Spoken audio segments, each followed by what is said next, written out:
हमारे सेगमेंट में अब ज़रा बात करते हैं फ़िटनेस की। वैसे तो बहाने बहुत सारे होते हैं, लेकिन असलियत भी यही है कि if you have been diagnosed with PCOS यानी पॉलीसिस्टिक ओवरी सिंड्रोम, तो आपके लिए वज़न कम करना बहुत मुश्किल हो जाता है।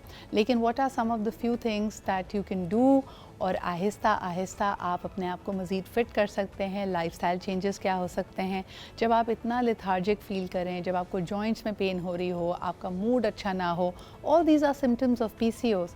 तो कंसिस्टेंटली एक्सरसाइज आप कैसे कर सकते हैं, लेट्स टॉक अबाउट दैट। आज हमारे साथ मौजूद हैं Bushra Javed, who is a fitness trainer, और बुशरा से जानते हैं कि उनके पास क्या टिप्स हैं। अस्सलाम वालेकुम बुशरा, कैसी हैं आप? मैं ठीक, आप कैसे हो? मैं भी बिल्कुल ठीक ठाक। बुशरा, ये वैसे बात गलत नहीं है कि जो ख़वातीन जिनको पीसीओएस की शिकायत होती है उनके लिए कंसिस्टेंट रहना, एक्सरसाइज करना मुश्किल हो जाता है। What do you recommend? And if somebody is come in and they've already put a lot of weight, तो एक तो पहले आपसे सवाल करेंगे कि कितने अरसे में वज़न कम होगा, कैसे कम होता है इनका वज़न, और किस तरह की एक्सरसाइज से शुरू कराती हो? अच्छा, मुश्किल होता है ऑब्वियसली पीसीओएस के साथ। मुश्किल इसलिए होता है क्योंकि आपका कोर्टिसोल लेवल बढ़ा हुआ होता है, मतलब आपका स्ट्रेस बढ़ा हुआ है। तो अगर जिस बंदे को स्ट्रेस होता है उसके लिए वैसे ही मोटिवेशन नहीं होती, तो वो डीमोटिवेटेड हुए होते हैं, इसलिए भी मुश्किल होता है आपका वेट कम करना। अब कितने टाइम में हो जाएगा, मैं सजेस्ट करती हूँ कि लॉन्ग टर्म गोल लेके चलें, क्योंकि बहुत सारे क्लाइंट्स होते हैं उनको ये होता है 3 महीने में हम पतले हो जाए और हमारा ये पीसीओएस ख़त्म हो जाए। लॉन्ग टर्म आप एटलीस्ट 6 महीने का अपना गोल बना के चलें कि या लाइफस्टाइल है ना आपका। लेकिन बुशरा, इसमें एक जो बड़ा मसला मैं देख रही होती हूँ कि या तो आपका कोर्टिसोल लेवल हाई है, मेटाबॉलिज्म आपका स्लो हुआ हुआ है, और आपको भूख ज़्यादा लग रही है, you know, because you are feeling so bad कि यूजुअली जिन लोगों को पीसीओएस की शिकायत होती है उनका दिल चाहता है हर वक्त बे वक्त भूख लगती है, Exactly. क्रेविंग्स होती हैं, मीठा खाने को बहुत दिल चाहता है, top that with slow metabolism, तो ऑब्वियसली आपका वज़न बढ़ेगा।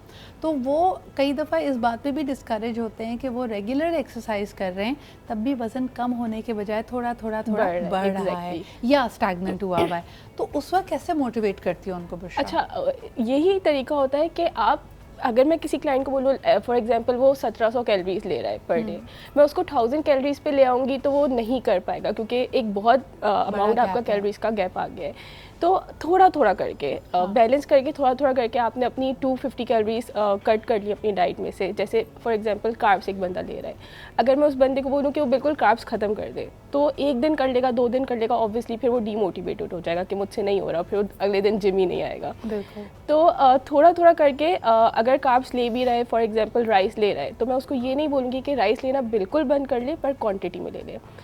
सबसे ज़्यादा इंपॉर्टेंट है कि वो होल फूड की तरफ आ जाए, क्योंकि अगेन हम लोग का लाइफस्टाइल ऐसा है कि हम प्रोसेस्ड फूड ही खा रहे होते हैं, क्योंकि हमारी बॉडी बनी ही नहीं है प्रोसेस्ड फूड के लिए। तो होल फूड की तरफ आए, सब खाएं। ब्राउन राइस खाने हैं, ब्राउन राइस खाएं, ब्रेड खानी है, ब्राउन ब्रेड खाएं, घर में बना सकते हैं तो घर में बना के खाएं ब्राउन ब्रेड। तो प्रोसेस्ड फूड की तरफ। अच्छा, व्हाट अबाउट शुगर? आपने बिल्कुल सही कहा कि प्रोसेस्ड या जो कॉम्प्लेक्स कार्ब्स नहीं होते उनकी तरफ जब आप जाते हैं तो वो ज़्यादा आपका वज़न बढ़ाते हैं। कई दफ़ा मैंने ये भी देखा है कि चीनी, जो कि अपने आप में sugars cause inflammation in the body, PCOS की वजह से ऑलरेडी आपकी बॉडी में कोर्टिसोल हाई है, शुगर बिल्कुल बंद करवा देती हो या कहती हो कि थोड़ा थोड़ा खाते रहें ताकि आप कंसिस्टेंट रहें? अच्छा, शुगर, हमारे कार्ब्स में भी शुगर है। यस। लेकिन मीठे की क्रेविंग, जब मेरा दिल चाह रहा है मैं सवैयाँ खाऊं, शाही टुकड़े खाऊं, मिठाई खाऊं, केक खाऊं, तो आप खाने देती हैं? वंस अ मंथ खाएं, वंस अ मंथ खा सकते हैं, लेकिन अगर क्रेविंग हो रही है, क्योंकि ग्लूकोज की ज़रूरत तो है बॉडी को, तो अगर क्रेविंग हो रही है तो फ्रूट्स हैं, हम फ्रूट्स ले सकते हैं, थोड़ा सा शहद ले सकते हैं। तो अगर आप चाय भी ले रहे हो और चाय में मीठे की आदत है तो थोड़ा सा शहद डाल लें, गुड़ डाल लें। पर वाइट शुगर तो अगर पीसीओएस नहीं भी है तो नहीं खानी चाहिए। वाइट पॉइजन जिसको हम कहते हैं, तो बिल्कुल सही कहते हैं कि वाइट शुगर अगर बंद कर देना तो हम पता नहीं कितनी बीमारियों से बच सकते हैं। अच्छा, एक और चीज़ जो पीसीओएस के बारे में अक्सर कहा जाता है इज़ लैक्टोज इंटॉलरेंस, कि ना सिर्फ आपको ग्लूटेन से और यू नो इस तरह शुगर से मसला हो सकता है, बल्कि आपको दूध की वजह से भी आपकी तबीयत ख़राब हो सकती है, डेयरी प्रोडक्ट्स की वजह से। How open are people? अब तो इतने ऑप्शंस हैं आपके पास, नॉन डेयरी मिल्क के, ओट मिल्क है, कोकोनट मिल्क है, आमंड मिल्क है, are people switching? Now they are trying to, मगर मोटिवेशन नहीं है। लाइफस्टाइल ऐसा है, क्योंकि हमारे यहाँ एक बंदे के लिए खाना नहीं बना सकते, और पूरे घर में इतना ऑयली खाना बन रहा होता है, इतना अनहेल्दी खाना बन रहा होता है कि अनफॉर्चुनेटली लोग मोटिवेटेड नहीं रह पाते। ठीक है। अगेन फिजिकल एक्टिविटी नहीं होती, तो ये पूरा लाइफस्टाइल चेंज की ही एक प्रोसेस है जो आपको स्ट्रेस मैनेज करने के लिए क्या कहती हो? जैसे हमें पता है कि कोर्टिसोल लेवल्स हाई हैं, जब कोर्टिसोल लेवल कम होता है तो आपकी बॉडी रिलैक्स फील करती है, आपको नींद आती है। कोर्टिसोल एक तरह से आपको एक्सरसाइज के लिए पुश करने के लिए भी ज़रूरी होता है और वो ट्रांसम्यूट होती है वो एनर्जी। लेकिन क्या तुम लोगों को कहती हो कि रेस्ट डे भी लें? बिल्कुल, रेस्ट डे तो बहुत ज़रूरी है, रेस्ट डे बहुत ज़रूरी है, क्योंकि वो बॉडी फटीक हो जाएगी अगर वो 7 दिन। अच्छा, ऐसा भी होता है हाँ कि एक दिन इतनी मोटिवेशन आती है कि हमें 7 दिन करना है हफ्ते के, तो ऐसा नहीं होता, क्योंकि मसल रिकवरी का टाइम चाहिए होता और है। आप उसको सस्टेन नहीं कर पाते। एग्जैक्टली। एक हफ्ता 2 हफ्ता तो शायद आप 7 दिन 6 दिन जाएं, फिर तीसरे दिन आपने क्रैश करना है। तो ज़्यादा बेहतर ये है कि 3 दिन का या 4 डेज अ वीक का टारगेट लेके चलें, तो एटलीस्ट आप उसको लेके चल पाएंगे। और वरना मसल रिकवर नहीं होगा ना, जो हमारा वर्कआउट से मसल डैमेज होता है वो रिकवर होता है रेस्ट डे में और नींद से। तो अगर आप प्रॉपर नींद बहुत ज़रूरी है। नींद अगर आपकी 8 से 7 घंटे की नींद नहीं होगी तो भी आपका PCOS में अफेक्ट करेगा, आपका लाइफस्टाइल अफेक्ट करेगा। तो नींद ज़रूरी है, रेस्ट डे जितना ज़रूरी आपका वर्कआउट है, आपका न्यूट्रिशन है, उतना ही ज़रूरी आपका रेस्ट भी है। बिल्कुल बिल्कुल। अच्छा जी, ये तो हमने बात की। अब दूसरी चीज़ जो हम कह रहे हैं कि स्ट्रेस मैनेजमेंट, क्रैंकीनेस, जो मूड ख़राब हो रहा होता है, mood swings are also a part of PCOS। क्या तुमने कभी अपने क्लाइंट्स पेशेंट्स को फील किया है कि कई दफ़ा लोग इतने इमोशनली हर्ट होते हैं अबुशरा, या स्ट्रेस होते हैं अपने वज़न को लेकर, दे फीलिंग बैड, कि वो हो सकता है एक्सरसाइज करते करते ही फूट फूट के रोने लगें, या they become very angry with you? Have you had experiences? I do क्योंकि वो एक बॉडी शेमिंग होती है जो हमें एक तो अनफॉर्चुनेटली घर से मिल रही होती है कि बॉडी शेमिंग है, और प्रेगनेंसी के भी इशू हो रहे होते हैं आपको PCOS में, तो एक और प्रेशर हो रहा होता है कि you can not conceive and your overweight and stuff, तो it leads to depression, it leads to anxiety. तो बिल्कुल ऐसा होता है। मैं रिकमेंड करती हूँ योगा करें एंड मेडिटेशन करें। अच्छा, एक और बड़ी इंटरेस्टिंग चीज़ है PCOS की कि डिस्टिंक्ट मार्क इसका ये होता है कि आपका बेली फैट बढ़ेगा, आपकी लोअर बॉडी पे आपको फ़ैट ज़्यादा फील होगा। ये PCOS की निशानी होती है। आप एप्पल शेप नहीं, सॉरी, पियर शेप्ड हो जाएंगे आप। दूसरा जो एक बड़ा इसमें कॉमन फैक्टर होता है कि आपके हार्मोनल इम्बैलेंस की वजह से you become a moon face. ये आप ऑनलाइन भी सर्च कर सकते हैं।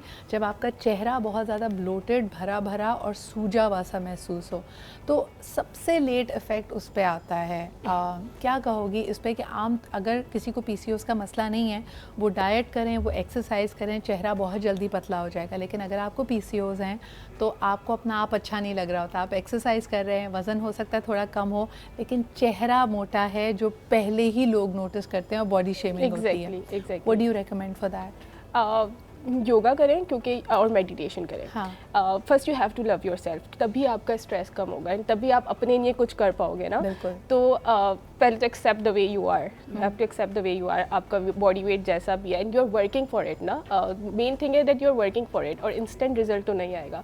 सो योगा, मेडिटेशन, अफर्मेशंस होती हैं, आप वो करें। एंड अच्छा, जब आप न्यूट्रिशन ले रहे होते हो ना, जब आप अच्छी डाइट ले रहे होते हो, शुगर नहीं ले रहे होते हो, तो भी आप अच्छा फील करते हो अपने आप को लेके, that you have this control, you are taking care of yourself, you are taking care of your nutrition, so you feel good about yourself. तुमने बहुत मैं चाहूँगी कि यहाँ पे अगर व्यूअर्स के साथ बुशरा सक्सेस स्टोरीज भी शेयर करें, यानी if somebody that you counselled और work with for 3 months, for 6 months, और आपने खुद ऐसे रिजल्ट्स देखे हों जिससे आप खुद सरप्राइज हो गई हों।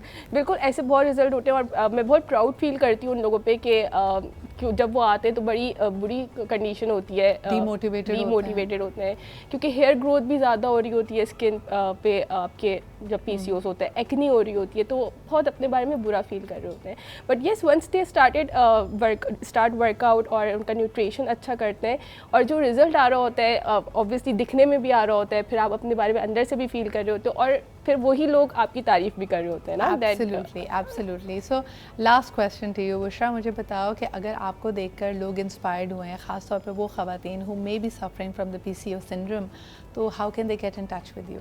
दे कैन टच विद मी, मैं पल्स में ट्रेनिंग करवाती हूँ, which is Chunky Monkey. They can contact me on Instagram, अच्छा, बेस्ट तरीका है कि जी आप बुशरा को इंस्टाग्राम पे you can get in touch with her. Not only does she practise in physical space जो कि इन्होंने बताई, इसके अलावा you can also get online consulting from her, तो वो उनको गाइड कर सकती हैं आप। Small steps are going to take you a long way.